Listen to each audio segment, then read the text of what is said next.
Welcome to Season 6 of Outstanding Women Leaders, Witty and Wise Conversations. I'm your host, Katie Eads, founder and chief owl at Outstanding Women Leaders, professional coaching and podcast, an organization dedicated to empowering women in leadership, relationships, and life. Owl is on a mission to host 100 million witty and wise conversations that inspire you, disrupt the way leaders think, and stir your soul into aligned action. We have 4 rules today for our conversation. Nobody gets to be wrong. Nobody gets to be right.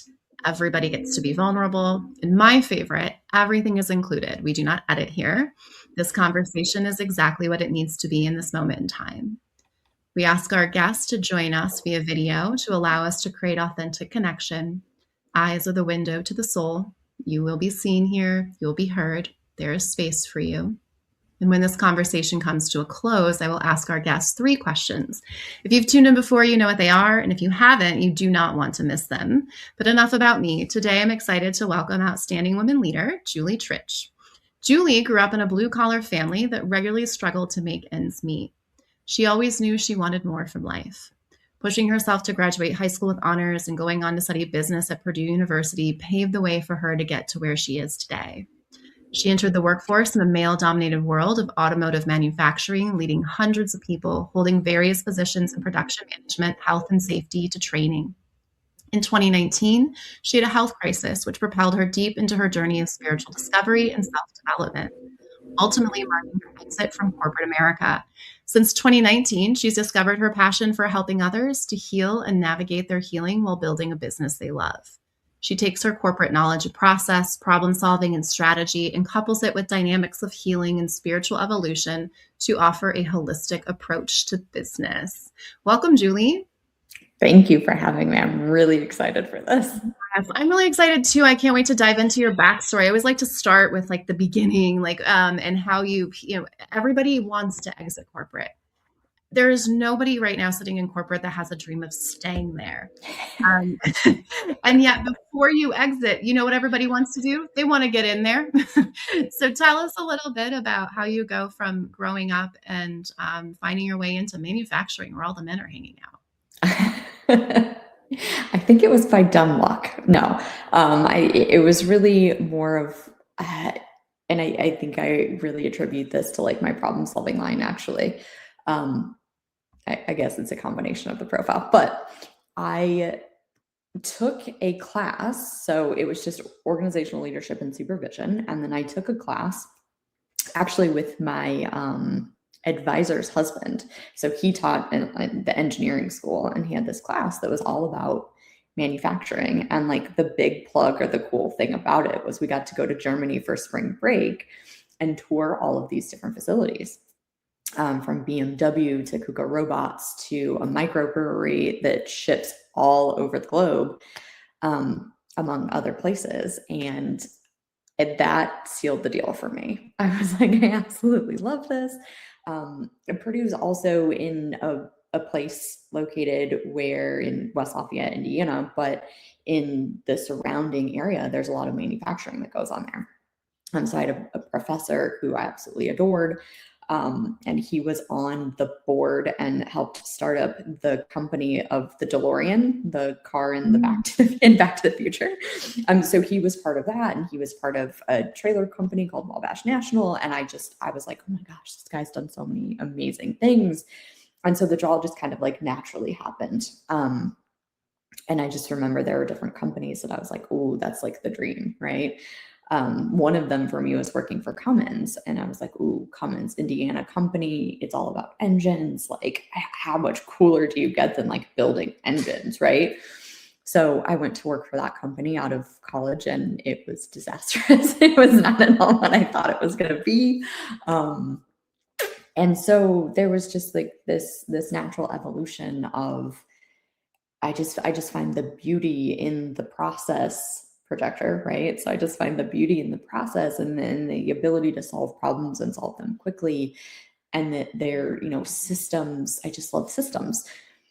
And, we saw the things, my business partner and I, we saw the things that the company and the organization did really well. And then we saw the things that they did really horrifically, which was leadership and development and helping people to be successful.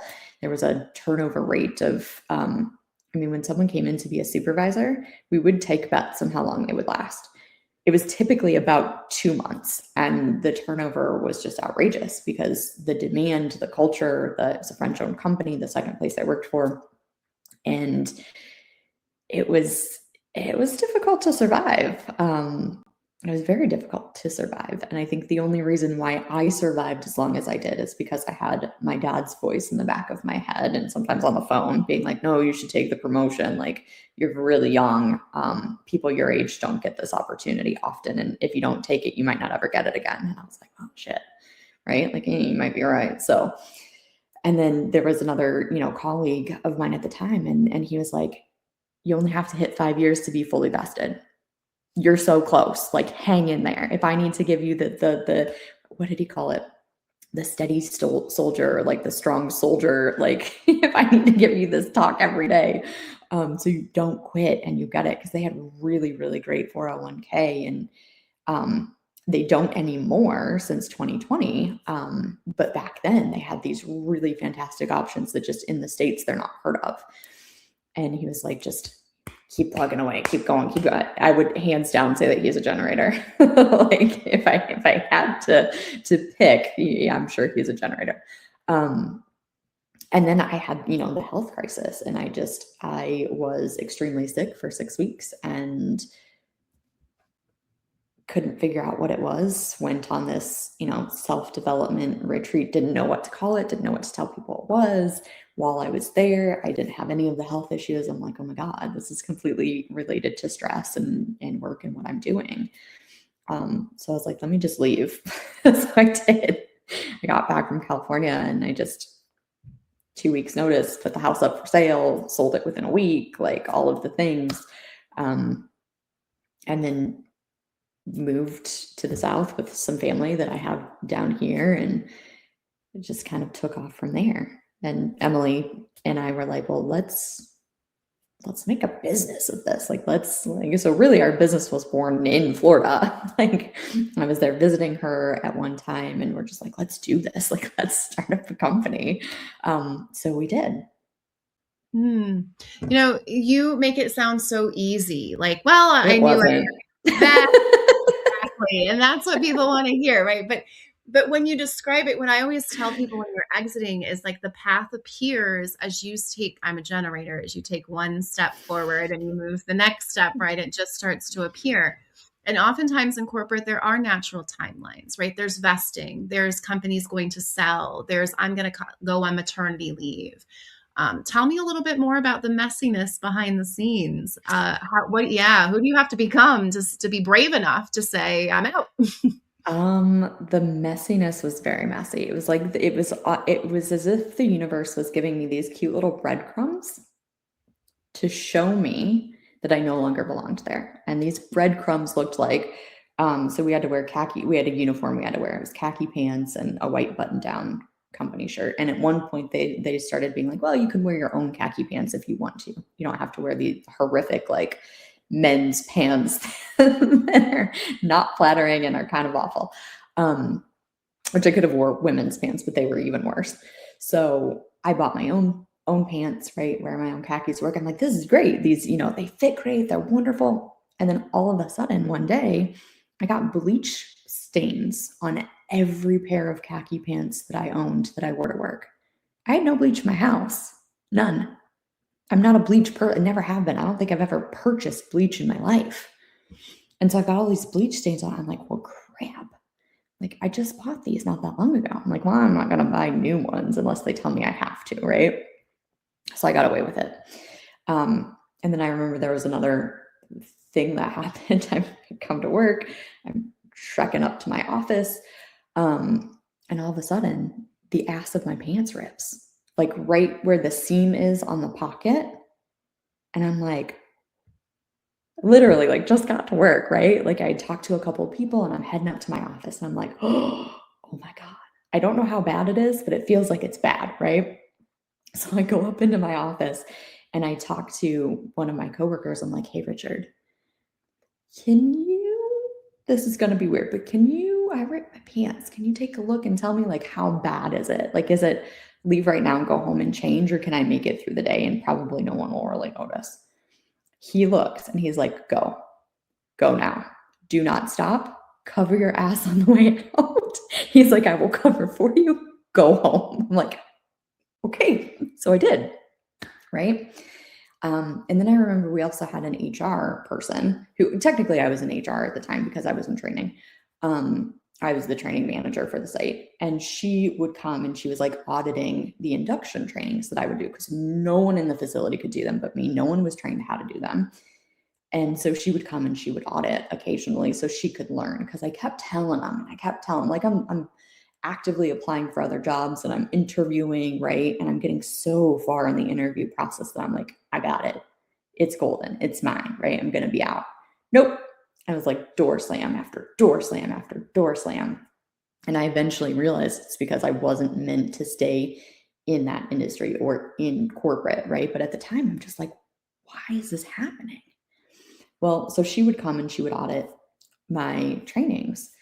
And sometimes she would pipe up in the middle of the training and say something, and I would completely blow her off, make some shitty comment back to her or something snide, right? Which is not me. Like, it was not in that setting, right? If we were not in that setting with a group of brand new hires, then sure, but not in that setting. And then she would, I called it going and telling mommy. Like, she would run to our HR manager and she would tell her, like, this happened and this is what's going on. And then later that day, she'd be like, Julie, we need to talk. I'm like, what the fuck did she say to you now? And I'm like, why can't she just be an adult and come have a conversation with me and we can talk about it, right? So this woman was like the bane of my, she's not a bad person, but she was just like the bane of my existence. And then, so these different things just keep happening. And eventually we have this company-wide audit that happens, and they select, because it's a global company, but they select which sites they're going to come to and officially audit. And you self-assess, and you have to be within a certain percentage of your self-assessment. And if you're not, then they come back and re-audit you, like fine tooth. It's horrible. It's a horrible process. Like, I was the most senior person in our group, and they were looking to me to help them, that no one had ever been through the audit but me. And I'm like, okay, we got to do these things. We got to do da, da, da, da, right? And I just remember my boss coming, for some reason, I had been sitting in the HR room. Like, I had my laptop with me. I'm sitting there like working on something for the audit. And she comes in to the room and she says something to me. I don't remember what it was now. And I kind of lip off to her. I'm like, well, why do I need to do that? Like, why am I the person that needs to do that? Because I'm busy doing my job right now. That's not mine. And she's like, basically, because I told you to. And I'm like, whatever. She leaves. She goes to come back, and she's kind of standing outside the door, and there's this little window. And so I flip her off. She's HR manager for the site, right? I just flip her off. And at the time, we were also really good friends too, right? And I did it as more or less like a joke, right? It wasn't that I was super pissed or anything. That's just my personality and the things that I do. And so that was on a Friday. And on Monday, she wrote me up for it. And I'm like, of all of the things over the 6.5 years that I've been here that I probably should have been fired for, which within the first 3 months was literally me telling my boss on the shop floor, like, go fuck yourself. Literal words that came out of my mouth. And the person who was with me training me, she's like, and my boss he just stood there shell shocked. And then all of a sudden he's just like dying laughing. But at that point I didn't care, right? Like, I had a day. I got chewed up by the plant manager, the production manager. Then my boss makes this offhand comment, and I'm like, I'm done. If y'all want to fire me, that's fine. Go fuck yourself. And he didn't care. Nothing. And so this is the thing I get written up for. And I'm like, fuck, like, really? So at that time, it's like literally the universe was like, get out or we will force you out. And so other things that I'd been thinking about over the past year, like starting a company with family and leaving and moving in with them to start this company up. And there were other factors as well. in that. And I finally, went to that retreat and came back, and I'm just like, I'm going to do it. I learned how to sway test at that retreat. And so I sway tested. Like, the only intention I had for the whole thing was like, do I leave this job or do I stay? And was it scary? Not really. Because for me, it wasn't, because I allowed myself to be pushed to that point of no return, which I think a lot of people do. And so when I came back, and I was actually at a sister site of ours doing training and certifying people. And I remember like being on the phone with a realtor. She's like, well, how soon do you want to list? I'm like, I'm in Tennessee this week and I'll be back next week. So I want to list as soon as I'm back. She's like, okay. I tell her the list price I want. She's like, I think that's too high. And I'm like, nope, that's the price. Showed it to one couple. They bought at asking or just above asking. So that's how I knew that I was completely in alignment. But have things been that like since then? No, they haven't. But that little snippet, but getting there was hell, right? Like, it was. So leaving is not always as easy or as simple as people think or they make it out to be, because you have all of this like conditioning and all of this programming and all of these expectations. Like, luckily for me, not married, didn't have kids. I just had 2 dogs, right? So I didn't have a lot tying me there. And I've always been a very free spirit of like, I'll just go where the wind takes me and I'll be fine with it. But there are lots of people that don't have that mentality. They don't have those options. So it can be very difficult for people to just like, I hate this and I don't want to be here anymore. But I think the universe is also gives us what we ask for. So if we want that next step, they're going to show us the breadcrumbs. And if we don't pick up on the breadcrumbs, then they're going to make it like painful until we do, right? So I know plenty of people who have been let go from jobs, the positions eliminated and things like that. And I'm like,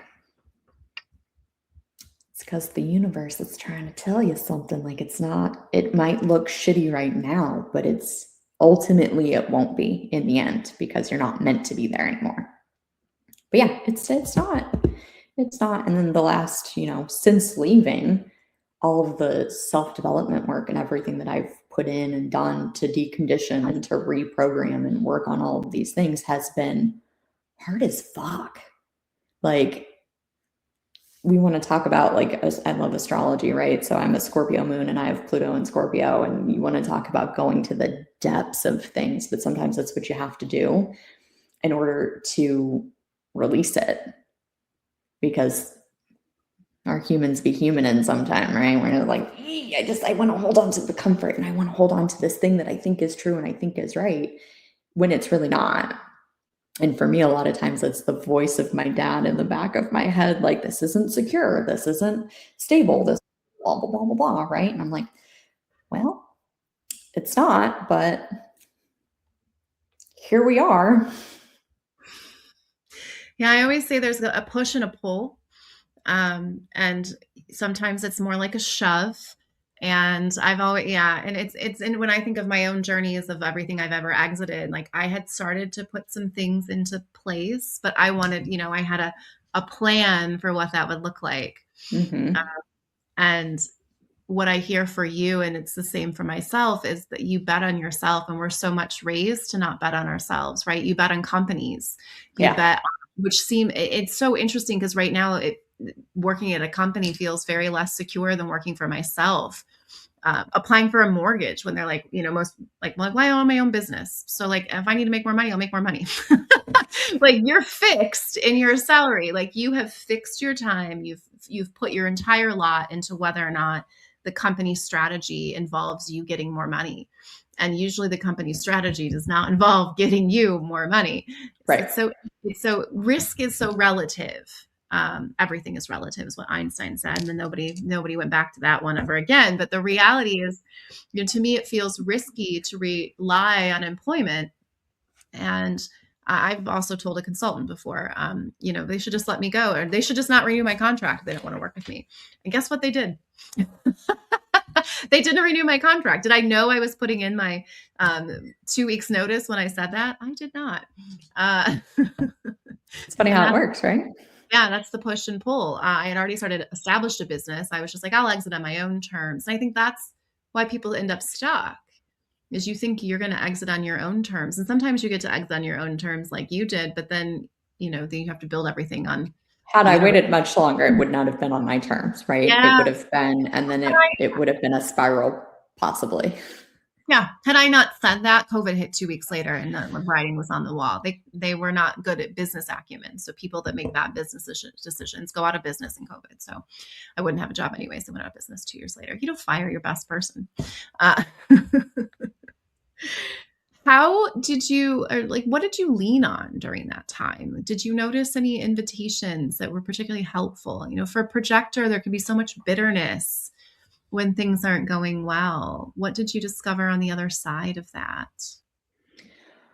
Oh man. So for me, I think the thing that I've leaned on the most was like learning different tools of, first of all, it was a lot of like there, and I wouldn't say it was bitterness, but like the exhaustion and my body just needing to recover from all of the time that I was operating out of not my design, right? Like I'm operating out of more like a generator or a mani-gen or even maybe a manifester, but I'm just like push, push, push, push, push, push, push. And so trying to allow myself at the time, I was like, oh, why am I sleeping all the time? I felt so lazy. And I'm like, what's wrong with me, right? And so, but that's where human design, when it came in, it was so helpful because it's like, oh, you're not really lazy. And for me, it's constantly, what are the tools? What are the tools that work for me in this season? Because they're different for me from season to season. Like projectors were very seasonal, and I wish more people understood that. So like meditation may work for me in a season, which is a couple of weeks to a couple of months, and then maybe it's a different meditation or it's no meditation at all. But then people also get this maybe expectation, but they get this like vision of Julie in that season was a meditator. So Julie in all seasons is a meditator. She's not. She's not. And so really it's finding different tools that work for me, from somatic exercise to, and I've tried so many different things. But it's like, what are the tools that consistently work? And then building habits around those tools, like clearing my energy, going for walks, because that's the best way for me as a projector, that I release energy and relax and like reset. And just what are they for me? Because I know not everyone is the same. Even projector to projector, we're not the same. So again, I know projectors that do like HIIT workouts and like love them, or do CrossFit and absolutely love that. I'm just like, ooh, I love the idea of it. That's where that one stops. So yeah, it's just what tools. And I just kind of followed, like you said, the invitations. I followed the little threads that came along, like learning about energy and energy healing was one of the first things. And I'm like, I'm going to be an energy healer, right? And then I'm like, oh yeah, no, that's not really for me. Like I don't mind to do that kind of work on people that I know and love, but it's just not something I charge for or do as a thing. But it was just when these things come into my orbit, and then also knowing that, okay, the invitation is there, and it's clear to see it now looking back, right? But at the time I was like, let me just do all the things. And it's buy the course and work with this person and want to do this and do that, and collecting all of these things, and then most of them sitting because they weren't actually right for me. And at the time I didn't know how to listen to my intuition. I didn't know how to really tune in to, this sounds really great, but is it actually for me, and is it for me right now? So that's a huge lesson. That's a huge lesson. And now you're building a business with a partner using both of your human designs. What has been the biggest insight that business building and your design has given you? Oh man. I think I want to answer that in two different ways. I think the biggest thing that's been helpful with human design and building a business is communication styles and processing, knowing that we make decisions differently, we process differently, we communicate differently, and learning how to love and understand that and accept that about each other. And then to not hold ourselves to, she's a manifester, so she goes through sprints and they're wild, right? To me, it's beautiful. And I'm like, man, that's so cool that she can do that, but not me. So just being able to have those open conversations about, shit's coming up for me right now, and this is what it looks like. And it could be this wounding or that wounding, or, this thing was said or that was done, and vice versa, same thing, right? So just all of that. But then in business, also being able to look at what do each of us individually bring to the table, and then how do we put that together to make the business the best business possible. And then at some point it became like, oh my gosh, we love human design so much and what it's done for us. Like, we just naturally started asking clients like, hey, if you're okay with this, like, could we pull this info for you so we can serve you and support you in a better way, right? Mm-hmm. And then it transitioned to, let's phase out the old business and let's just bring in this new model completely and just rename and start over. Not really starting over, but the foundation, because that's already built, but just like rebranding and really fully stepping into and leading with this. And that's how Leading with Human Design was created. That's beautiful. I've enjoyed kind of watching Emily's journey, because I got to meet her when she was talking about the escaping the Amish, which is a fabulous story that people should listen to. And what fascinates me about the two of you working together and how you must have met is you both have the gate of crisis in your charts. And so you are the attracting crisis. And what a great business model of just being someone that attracts crisis, because when people are in crisis, they're willing to open their wallets.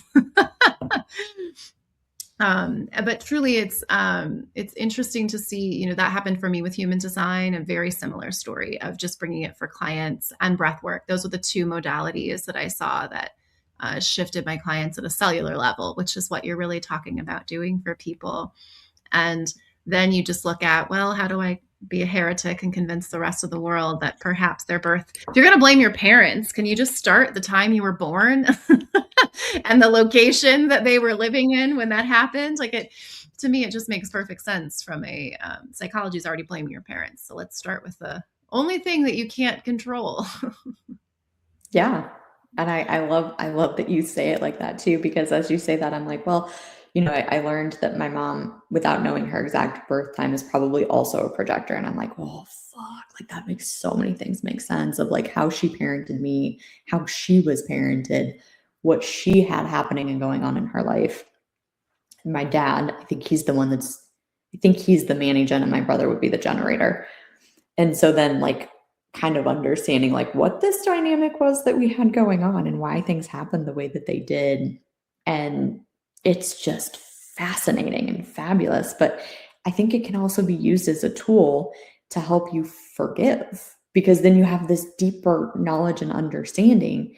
And we always weave in these very cool practices that we've learned through our own journey. Like you said, breath work, journaling is another big thing. I personally am not a big journaler, but I give this out to clients often. And it can be like mirror work, or like you said, breath work.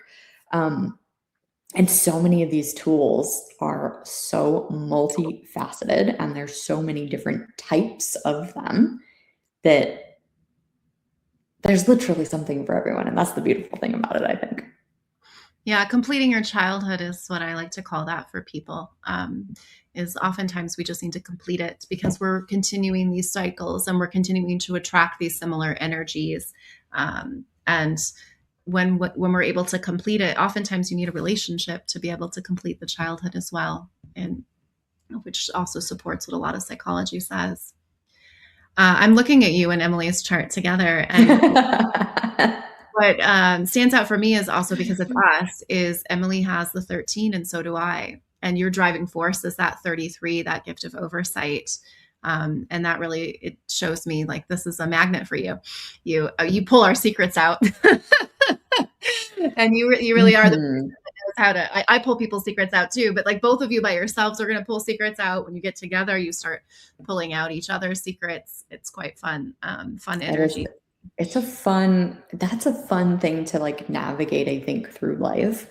Because before I realized what was happening, I'd had so many people do this, like tell me deeply personal things that they'd never told anyone before. And I'm like, at first it made me super uncomfortable, right? Like I think I had like the gate of privacy or something like that too. And I'm like, ugh, like make my butthole pucker a little bit. I'm like, I don't want to know. Like, I don't want to know, right? And then it was almost like, well, it's just going to keep happening and keep happening because people, it, like you said, they gravitate toward me because of that. And then I'm also able to shift them very quickly because of that too. Yeah, that's exactly it. And that's part of why I've really embraced being a truth teller, because people tell me their secrets because they know I won't tell them. And that is an important part of coaching and confidentiality. But also, that means that I've not always spoken truth about people because I hold secrets. So now you have to pay me if you want me to hold them. I love it. I love it. As we wrap up, I have my 3 questions. If you are still here, you are going to not want to miss them. Question number 1, what is your superpower?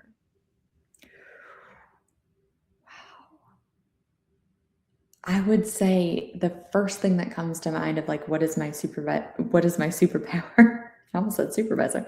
What's my superpower is like being able to break things down very simply, very, I think that I have a lot of superpowers, but that's one of them that's like super impactful for people. It's being able to break things down and communicate in a way and pay things back to people in a way like that in this framework or with this like I don't want to say methodology, but with like this metaphor or this example does not work for them.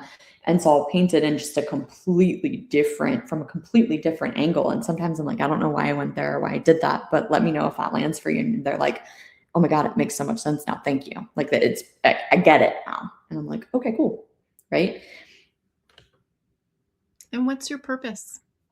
Oh, I think my purpose is to help shift people into the best versions of themselves so we can move forward collectively in a holistic way, just in a holistic way, because there are so many parts of every person that they don't love and they try to shove down and ignore. And it's like all of these parts of you are beautiful because they make you who you are.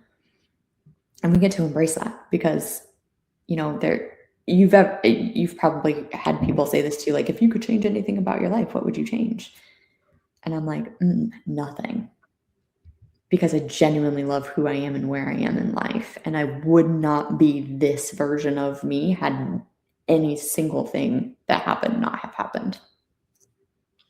Yeah, I always say the problem with love your neighbor as yourself is nobody loves themselves. And so they do love the neighbor as themselves. They're just the parts of themselves they've rejected is the parts of others that they're rejecting.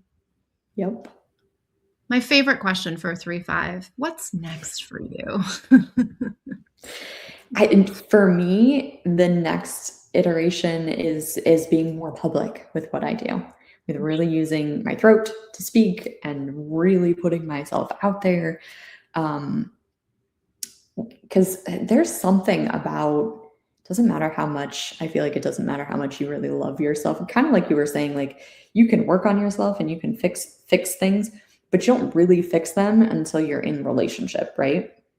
And for me, it's like I can speak what I want all day long out into the universe, right? But until I'm actually, in front of people speaking these things or putting myself in places where I can actually be seen and recognized for my gifts, it doesn't matter. My dog knows how great I am, right? Especially when I'm giving her treats. But when it comes to other people, they're not going to see what I have to offer unless I get over my own shit and I put myself out there. Mm-hmm. Yeah, recognition works both ways. We forget that a bit with the projectors. Everyone's like, oh, invitation, but invitations also work both ways for your energy. Yes, thank you, because That's some of my biggest beefs with like the projector and that mentality of they have to wait for the invitation. I'm like, create your own invitation. Or they're like the validation piece, the recognition. I'm like, validate yourself, like celebrate yourself. Like, I like to pull those apart for people. Nobody needs validation, but recognition is required to move through the world. And your job is just to notice who is recognizing it and who is not. But don't bang on a door if it's not recognizing you, right?